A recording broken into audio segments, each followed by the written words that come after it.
a trauma center in this area,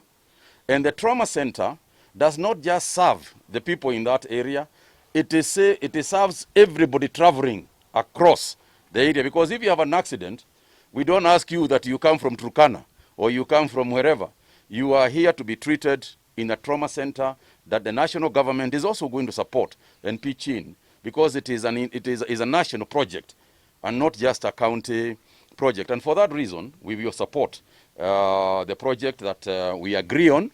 and the construction of the same. What we are about and what we want to do is essentially create access. Ya ithwe kwa woni wito through CDF tuonire hari Abit Central kana gatagati ni haha mwena uyu wa Kiawara kana mwena wa Rashuta haria tungihota kunyitithania ward ciothe inya cia kieni giki handu haria hangia ku thibitari nene na hacoke hakwo KMTC kurutithania wira turi hamwe nigetha tungiguanira ati haha niho hega twake tungiciria ni tukwenda KMTC eno igatuika university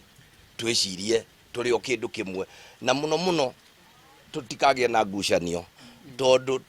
ithuothe turi athure ni wananchi turehere wananchi kindu gitagwo services.